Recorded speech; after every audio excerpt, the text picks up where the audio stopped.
गौरव की बात।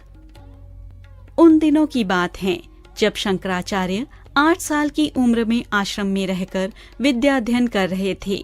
प्रतिभा के धनी शंकराचार्य से उनके गुरु और दूसरे शिष्य अत्यंत प्रभावित थे। आश्रमवासी जीवन निर्वाह करने के लिए भिक्षाटन हेतु नगर जाया करते थे। आश्रम का नियम था कि एक छात्र एक ही घर में भिक्षा लेने जाएगा और उस घर से उसे जो मिलेगा उसी से उसे संतोष करना होगा। एक दिन शंकराचार्य एक निर्धन वृद्धा के घर चले गए। उस गरीब औरत के पास बस थोड़े बहुत आंवले थे।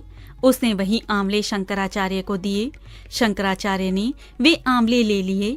फिर वह आश्रम का नियम भंग कर पड़ोस के एक सेठ के घर चले गए। सेठानी मिठाइयों का एक बड़ा थाल लेकर बाहर आई, पर शंकराचार्य वह भिक्षा अपनी झोली में लेने के बजाय बोले, यह भिक्षा पड़ोस में रहने वाली निर्धन वृद्धा को दे दो। सेठानी ने वैसा ही किया। शंकराचार्य ने सेठानी से कहा, माँ, आपसे एक और भिक्षा मुझे चाहिए।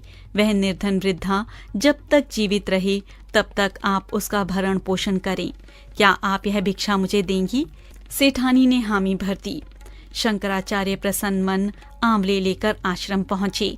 वहां पहुंचकर उन्होंने अपने गुरु से कहा, गुरुदेव, आज मैंने आश्रम के नियम को भंग किया है।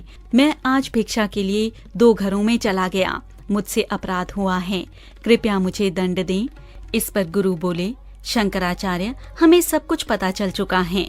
तुम धन्य हो। तुमने आश्रम के नियम को भंग करके उस निरुपाय स्त्री को संबल दिया है। तुमने ऐसा करके कोई अपराध नहीं किया, बल्कि पुण्य अर्जित किया है। तुम्हारे इस कार्य से आश्रम का कोई नियम भंग नहीं हुआ, बल्कि इससे इसका गौरव बढ़ा ही है।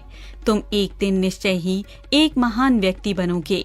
उनके गुरु की यह भविष्यवाणी एक दिन सच साबित हुई।